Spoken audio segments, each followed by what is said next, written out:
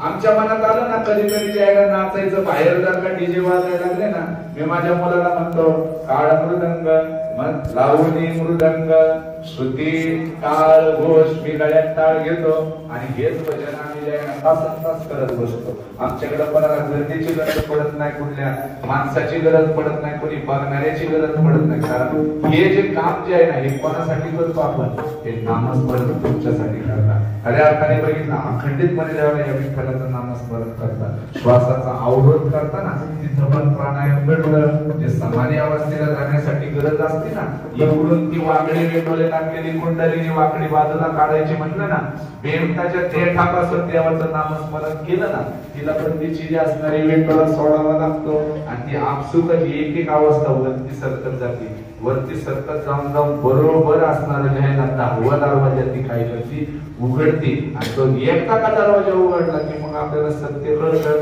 की आपल्याला जन्माला यायचं मूळ एकच होतं, त्याला ओळखायचंय बरं तो आहे कुठं. छोटासा जो हा प्रश्न आता झालाय, अवघ्या 10 मिनिटांमध्ये सेवा मी संपवणार आहे. खऱ्या अर्थाने जर बघायला गेलं आपला असणारा भगवंत तो पुढं कुठल्या असणाऱ्या आहे ना तीर्थामध्ये आहे तो, अमुक अमुक असणाऱ्या मंदिरामध्ये आहे तो, निश्चितच नाही. ते म्हणतात ना कुठे शोधीशी रामेश्वर आणि कुठे शोधीशी काशी, हृदयातील भगवंत राहिला हृदयाचा तो काशी. तुमच्या अंतरामध्ये असणारा तो भगवंत बाबा विठ्ठल जळी स्थळी भरला देता ठाव नाही बोलला म्हणल्यावर जळी स्थळी काष्टी पाशाने सजीव निर्जीव कीटक सगळ्यात मध्ये कोण आहे तो भगवंत आहे. याचा विचार करून बघा. खऱ्या अर्थाने बघा माझ्यासाठी तर खूप मोठं आयुष्यातलं भांडवल भगवंताची कृपा मला परिक्रमा करण्याची संधी प्राप्त झाली आणि प्राप्त झाल्यावर त्यावेळेला चिंतन करण्याची संधी प्राप्त झाली. बाबा तुम्हाला सांगतो आत्मचिंतन घडलं त्यावेळेला कुणी नव्हतं, जंगलच होतं, नुसतं चालायचं होतं, कुणी बोलणारं नव्हतं, कुणी विचारणारं नव्हतं आणि मनातल्या मनात विचार करायचो. अरे संत तर सांगतात की भगवंत जो आहे प्रत्येक जीवामध्ये. मी चालत असताना माझ्या पायाखाली मुंग्या चालतात, समोरून एखादा प्राणी चालतो, मग यांच्यामध्ये पण माझा देव निश्चितच असत. मग चालताना एखाद्या मुंगीवर माझा पाय पडत नाही ना, एखाद्या प्राण्याला माझ्याकडून दुखवलं तर जात नाही ना. बघा काय म्हणतात बघा, सुंदर असं जे आहे ना तुकोबऱ्यांच्या चरित्रामध्ये आपण बघतो की ज्यावेळेला हे रामेश्वर भट्ट जे आहेत ना, त्यांनी अनगड शाहबाबाचं जे आहे ना काय केलं, त्या विहिरीमध्ये आंघोळ केली. पूर्ण कथा काय सांगत नाही, त्याला श्राप दिला, डुबते रहो. त्यांच्या अंगाची लाई व्हायला लागली.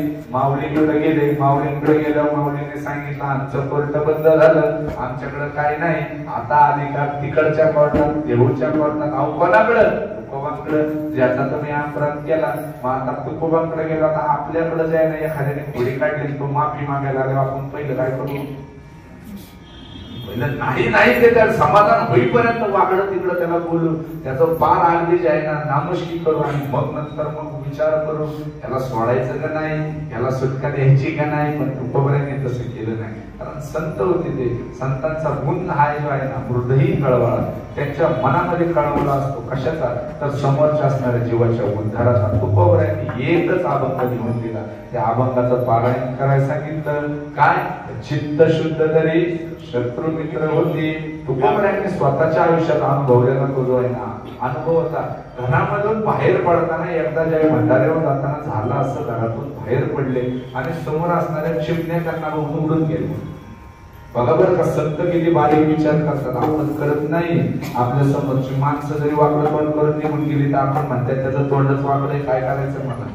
आपण कारणाकडे जात नाही. तुकोबऱ्यांनी त्याचं चिंतन केलं. तुकोबराय म्हणले का चिमण्या उडून गेल्या असतील? का चिमण्या? म्हणजे माझ्या मनामध्ये कुठलं तरी द्वैत अजून शिल्लक आहे, माझ्यामध्ये त्यांना जे आहे ना आपलेपणा वाटत नाही. आणि मग चित्त शुद्ध होण्यासाठी जी प्रक्रिया करण्यासाठी जे आहे ना रामचंद्र डोंगरावरती गेले. आणि मग तिथं गेल्यानंतर त्यांनी अनुष्ठान केलं, भगवंताचं नामस्मरण हेच केलं. ते काय असं सांगत नाही. नाहीतर बरेच जण असे असतात की तू मला सांगतात स्वतः ते म्हणतात ना लोक सांगे ब्रह्मज्ञान, स्वतः मात्र ओरडे पाषाण. तसे नव्हते.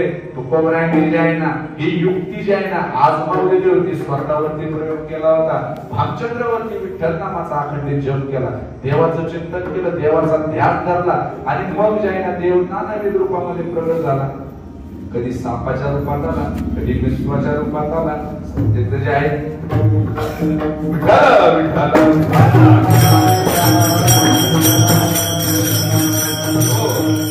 आणि जे आहे ना पण तुकोबराय म्हणले बाबा हे सगळं करतोय मी माझं उत्तर शोधण्यासाठी करतोय. तू साप आल्यावर तू थोडी बोलू शकतो, विंचूच्या रूपात आल्यावर तू थोडी बोलू शकतो. मला तुला सगुण साकार रूपामध्ये बघायचं, चतुर्भुज रूपात बघायचं, माझ्या प्रश्नांची उत्तरं घ्यायची.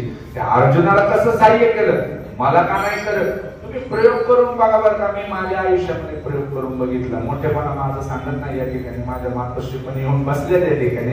माझ्या परमार्थाचा असणारी प्रेरणा म्हणलं तरी माझ्या आई तिच्यासाठी एकदा टाळ्या वाजला. खऱ्या अर्थाने आईने एक सूत्र सांगितलं, जे काही करशील ना परमार्थातलं निष्काम भावनेने कुठली अपेक्षा न ठेवता जे आहे ना मोकळ्या मनाने कर, निश्चित तुला चांगलं फळ भेटेल. माझी आई शाळेत निश्चित गेली नाही, पण या समाजाच्या असणाऱ्या पारमार्थिक शाळेमध्ये जे आहे ना ती उच्च शिक्षित होती. तिने मला ही शिकवण दिली की निस्वार्थ भावनेने केलेल्या प्रत्येक गोष्टीचं तुला फळ मिळाल्याशिवाय राहणार नाही. आणि मी त्याच्यावरती चालत राहिलो. तुकोबराय म्हणले बाबा तू आला तर ठीक आहे. मग जे आहे ना मग मी तसाच प्रयोग केला. म्हणलं जर का नामदेव महाराजांनी बारीक बारीक म्हणत फायदा घेतला, डोकं आपण घेतला म्हणून पांडुरंग झाला. जर का तुकोबरायांनी अनुष्ठान केलं वेगळ्या रूपात का व्हायना आले तरी चतुर्भुज रूपात यायला सांगितलं, हट्ट केला आले. नाथबाबांनी एवढी भक्ती केली, घरात 36 वर्ष चाकरीला आले. निळोबारायांसाठी जे आहे ना ते दर्शन आलंय. निळोबाराय तर म्हणले हो तुम्हाला बोलवलं कोणी, तुमची नाही वाढत होत, तुकोबऱ्यांची वाढ बघतो. बघा ह्याला म्हणतात खऱ्या अर्थाने अधिकार. आणि अशी आपण एकदा करून बघू, घालता एवढी बार सुखे व्हावा संसार.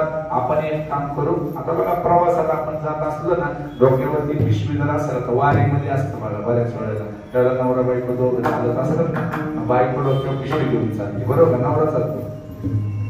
कोण चालतो? आजकाल नवरा चालतात. पूर्वीच्या काळामध्ये मॅडम जे आहेत ना असणारे जे आहेत ना बायको डोक्यावर ओझं घेऊन चालायचे. आणि मग ज्यांना पाय दुखायला लागले, मग ज्यांना आता हे प्रपंच सगळा नवऱ्याचा, पण गळ्या डोक्यावर कोणाच्या, महिलेच्या. आता ती म्हणती लय पाय दुखत्यात, काय करू? मग नवरा म्हणतो एक काम कर, तुझ्या डोक्यावर चवळ माझ्या डोक्यावर दे आणि मग चालून बघ. मग बघ काय होतंय, तुझा असणारा प्रपंच माझ्या डोक्यावर सहज गतीने चालत, तुलाही व्यवस्थित चालतंय. मग असाच प्रयोग जे आहे ना साधू संतांनी केला, आपणही करून बघू. मी एक युक्ती लढवली, म्हणलं आता काय करणार, त्याला जे आहे ना पूजा करताना खऱ्या अर्थाने बघा, मी मला आलेली अनुभूती तुम्हाला सांगतो. या देवाशी जर का गप्पा मारायला तुम्ही सुरुवात केली ना, तर तुमच्याशी बोलल्याशिवाय राहत नाही. फक्त काय असतं तर तेवढा भाव पाहिजे, विश्वास पाहिजे. मी 20 वर्षाच्या भगवंताची शृंगार करायला, पूजा करायला त्याच्या कट्ट्यावर बसलो की त्याच्याशी गप्पा मारायला सुरुवात करायचो. पहिलं विचारायचो आज काय व्हायचं तुला, मग तो म्हणायचा रविवार आहे, आज मला मल्हारी व्हायचं. दुसऱ्या दिवशी सोमवार आहे, मला महादेव व्हायचंय, मला गणपती व्हायचंय, मला मळवट भरायचा आहे, मला गोंधळी व्हायचंय. तो देव तुम्हाला आतून प्रेरणा देतो, भगवंत तुम्हाला सांगतो. पण अनंत रूपे अनंत विषयी खिलामेत्याशी संतांनी हे कसं सांगितलं, मनातून मनाची मनी मुक्ती दशला बापरामध्ये देव तुम्हाला बाहेर भेटत नाही. लक्षात ठेवा, देव बघायचा असं आतमध्ये बघायला लागतो. तो डोळे भरून बघायचा, त्याला डोळे झाकून जर का तो तुम्हाला दिसला तर समजायचं तुम्ही खऱ्या अर्थाने त्याला बघितलं. पण पंढरपुरामध्ये जसं जर असतं संतांना देव भेटावा असं जर वाटत असतं तर म्हणते असते कशाला वर्षातून 2 वेळा जाता, रोजच जावा ना, नाही तर पंढरपुरात मुक्काम करा ना, तिथं रोज जायचं, दर्शन घ्यायचं, डोळे भरून बघायचं, माघारी यायचं, संपलं की परत एकदा जायचं, बघून यायचं, माघारी यायचं. तसं नाही. आषाढी कार्तिकी 2च का सांगितल्या तर या कालावधीत पुढच्या 6 महिन्याची तरतूद आपल्या एका दर्शनाने होती. बघा, दर्शनाला गेल्यावर दिसतो आपण, मुखदर्शन जरी झालं तरी काय मनामध्ये समाधान, काय तो आनंद. नाही आतमध्ये जाता आलं पण दिसतो त्याला तो काळा काळा बळकटीत असणारा चेहरा जरी दिसला. बघा आता कुणी, आता बघा आपले वारकरी किती वेळेत महाराज तुम्हाला सांगतो, लोक पावडर लाली वेगवेगळे शृंगार करून द्यायला मेकअप करून येतात, त्यांना चांगलं म्हणत नाही. आणि या काळ्या असणाऱ्या देवाला का चांगलं म्हणतात बरं? अहो तो काळा म्हणजे काय, खऱ्या अर्थाने काळा रंग जो आहे ना, हा काळा रंगाला थोड नाही. तुम्ही किती सुंदर चित्र काढा बरं का एका कागदावर, आणि थोड्या वेळाने वाटीभर काळा रंग आणि त्याच्यावर होता राहील का चित्र, म्हणजे काय ठाईचाची काळा, काय अनादी बहु काळा, म्हणजे काय हा ठाईचाच काळा. असं आहे की तो चित्र लागतो ना तिथं दुसऱ्या कोणाची धडगत लागून देत नाही. म्हणून तू कोबरा पहिल्या चरणात हेच सांगतो, एक गावा मी विठोबाचे नाव. म्हणजे काय तर हा जो आहे ना असा आहे, एक दरिलाचे 13 रकमाईचा पती, तो एकदा चित्तात जर बसला ना तुमच्या, तर निश्चित तुम्हाला दुसऱ्या कोणाला तो जागा होऊ नाही देत नाही. आणि तो जो आहे ना तुम्हाला कुठली गोष्ट कमी पडून देत नाही. मी प्रयोग केला, त्याच्यावर भार टाकला, त्याला म्हणला आजपासून करेल तर तुझंच काम करेल, माझं जे काय असेल ते तुला करायला. बघा करून बघू म्हणलं, आणि निश्चितच ज्या वेळेला मी निश्चिततेने मोकळे हात सोडले आणि त्याच्यावरती भार टाकला ना, चमत्कार असा झाला की ज्या गोष्टी मिळवण्यासाठी, जे काही प्राप्त करण्यासाठी मला सायस करायला लागायचे, प्रयत्न करायला लागायचे, हातपाय मारायला लागायचे, त्या गोष्टी सहज चालून यायला लागल्या, सहज गतीने प्राप्त व्हायला लागल्या. संसारही चालू राहिला, तुमचा परमार्थही चालू राहिला. बघा खूप सुंदर संत सांगतात, परमार्थ ही जी आहे ना आवडीने करायची गोष्ट आहे. तुकोबरा याच्यासाठी सांगतात 3ऱ्या चरणामध्ये काय सांगतात की लावणी मृदंग श्रुती ताळ घोष सेवू ब्रह्मरस आवडीने. हा ब्रह्मरस जो तयार होईल ना हे नामस्मरणातून, तो आवडीने आपण काय केलं पाहिजे, सेवन केला पाहिजे. जर आवडीने जर का सेवन केला तर काय घडतं ते अभंगाच्या सध्याच्या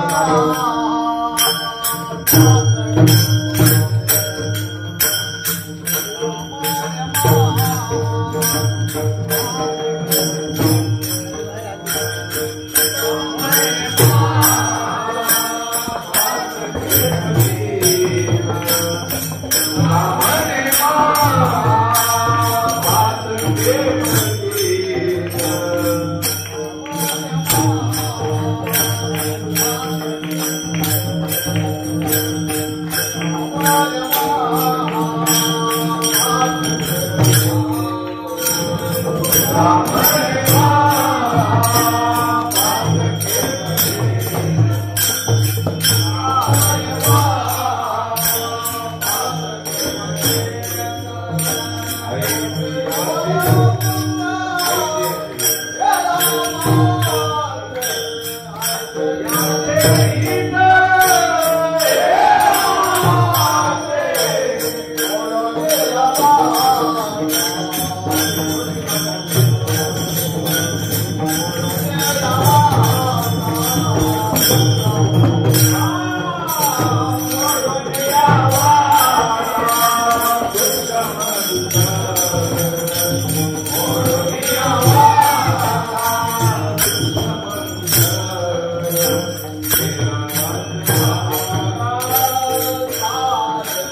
माध्यमातून आपल्या सर्वांना अतिशय अमूल्य असं उद्देश या ठिकाणी दिला. तुम्हाला जे आहे ना काय करायचंय, महापाप जरी आता बघा पाप कोणी किती केली याचा हिशेब कोणाकडेच नाहीये. असं काय कुठं शिक्कामोर्तब आहे का बँकेच्या पासबुक सारखं प्रिंटेड येतं का, कोणी किती जमा केलं कोणी किती कमी केलं याचं काय गणित माहित नसतं. मग जर का घडोघडी आपल्या हातून वेगवेगळ्या पद्धतीची कळत नकळत पातक जर घडत असतील तर त्याच्यातून मुक्त होण्याचा उपाय साधू संतांनी सांगितलं. काय तर तुम्ही जे आहे ना घडोघडी त्या भगवंताचं चिंतन करत राहा. जर चूक सापडत नसत ना तर बरोबरीचं पारड जे आहे ना तुम्हाला काय करावं लागतं, मोठं करावं लागतं. खऱ्या अर्थाने जे आहे ना तुम्हाला सर्व असणारे जे आहे ना सुंदर अशा श्रोतृ वर्गात आले आहे ना पाहून एवढं जे आहे ना मन भरून येतं. खऱ्या अर्थाने या वक्त्यामध्ये निश्चितच काही नसतं बरं का. एक तर समोर उभा असणारा तो पांडुरंग परमात्मा आणि तुमच्यामध्ये असणारा पांडुरंग परमात्मा हा या वक्त्याला काय देत असतो, प्रेरणा देत असतो. आणि तुमचे चेहरे जे आहेत ना, तुमची भूक जी आहे ना, म्हणजे जशी मोटर जेवढ्या पॉवरची ना तेवढ्या पॉवरनी काय केलं जातं, पाणी खेचलं जातं. तशी तुमची मोटर पॉवरफुल असल्या कारणाने खऱ्या अर्थाने माझ्या सद्गुरूच्या कृपाशीर्वादाने आमच्या जे असणारे जे आहेत ना, या सर्व असणारे ज्येष्ठ असणारे जे आहे ना वारकरी संप्रदायाचा ठेवा असणाऱ्या सर्वांच्या वारकऱ्यांच्या माध्यमातून मृदंगाचे साथ देणारे आमचे शिवदत्त महाराज, आमचे चिरंजीव असणारे शिवम महाराज, तसेच साथ संगतीसाठी असणारे सर्व असणारे टाळकरी माळकरी सर्व असणारे जे आहेत ना, या सर्वांच्या हा खेळत नाही एकल्याचा. खऱ्या अर्थाने आता एक थोडासा कृपा कटाक्ष तिकडे झाला, ते जर विना घेऊन ते लेकरूचे एक फोटो काढा खरं त्याचा जवळ जाऊन फोटो काढून ठेवला. कसं दिसतंय हो तुम्हाला? तुम्ही पंढरीची वारी पिक्चर बघितलाय का कोणी? पंढरीची वारी त्याच्यामध्ये असलेलं ते लहानलं जे लेकरू त्या बाईला मदत करतं ना, खरोखर मी पहिल्यांदा त्या लेकराला ज्यावेळेला बघितलं ना सप्तामध्ये बरोबर अंगावर शहारे आले. त्याच्याकडे आता ते विना घेऊन आणि त्याच्यापेक्षा उंची जास्त उंचीची विना त्यांनी गळ्यामध्ये घेतली. पण दिसतंय किती गोड. आता हे लेकरू जे असेल त्यांच्यासाठी यांना टाळ्या वाजवा. होतीचे सारखी अशी तुम्हाला वाटत नाही का? तुमच्या पोरांच्या गळ्यामध्ये असा विना असतात, तुमचाही पोरगा माळकरी असतात. आता खरी इमानदारीने सांगा, आता बरोबर मळावर घाव घालतोय आता सेवा संपलेली आहे तशी आपली. पण सांगा बरं कोणाला वाटतं? एक दोन प्रश्न विचारतो 5 मिनिटांमध्ये जे आहे आपलं ज्ञानेश्वर माऊली होईल. वाटतं तुमच्या घरचा देवाची पूजा कोण करतो? मिस्टर किंवा तुम्ही करता? पोराला करायला काय उपास असतो? आता तुमचं लहान आहे, चला ज्यांची मोठी पोर आहे त्यांची पूजा कोण करतात? तुम्ही करता. देवाचा दिवा कोण लावतो? ज्यांची आता कळती पोरं झाली त्यांनी सांगा. तुम्ही लावता स्वतः. पोराने लावला तर काय तो जळत नाही का? तेल जास्ती खातो का? वा काळ्या वाजता त्यांच्याकडे शुभम करून म्हणता येतं बाळा तुला?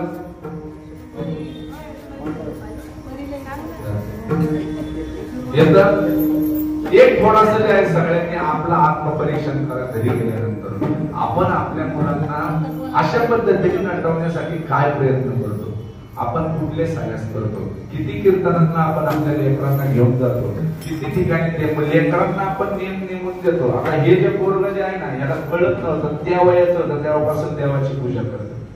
माझा मुलगा आहे म्हणून मोठेपणा सांगत नाही, पण मी जे आहे मी जे तुम्हाला सांगितलं ना ते आधी प्रयोग केले. घरामध्ये लाऊडस्पीकर लावला, माझी बायको गर्भवती असताना, आणि अखंडितपणे 24 तास फक्त कीर्तन भजन नामस्मरण ह्याच्या व्यतिरिक्त घरात दुसरं काही लागत नाही. टीव्हीचा रिचार्ज मारायचं बंद करून टाकलं.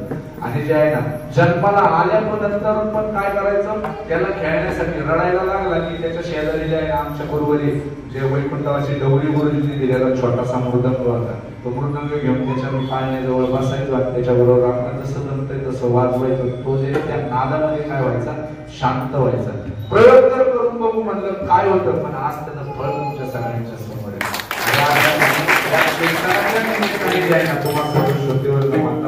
चरणावरती नतमस्तक होऊन तुमचं लेकरू म्हणून एक प्रार्थना करतो. जर उद्या तुम्हाला धर्म टिकवायचा असेल तर आज तुमच्या असणारी लहान पिढी तुम्हाला जे आहे ना सुशिक्षित नाही पण सुसंस्कृत करणं गरजेचं आहे. तुम्हाला या मुलांना जे आहे ना की आपल्या असणाऱ्या संपूर्ण असणाऱ्या ज्यांना महान अशा परंपरेची माहिती करून देणं गरजेचं आहे. आता सध्या जर बघायला गेलं की कालही ही गोष्ट सांगून गेलो, आपल्या असलेल्या परिसरामध्ये जे बॅनर, भावपूर्ण श्रद्धांजलीचे बॅनर आहे, त्याच्यामध्ये बघा पहिलं जे आहे ना ज्येष्ठ लोक असायचे, पण आता तरुणांची फोटो बघायला भेटतात. याचं कारण हे, कारण लहानपणी आपण लक्ष दिलं नाही. आपण त्या फक्त पैसे कमावण्यासाठी घराच्या बाहेर गेलो, मुलं काय करतात आपल्याला माहिती नाही, आणि त्याच्यामुळे शेवटी असे बॅनर. बघा, ही जर वेळ आपल्यावर येऊ नये असं जर तुम्हाला वाटत असेल, आजच निर्णय घ्या.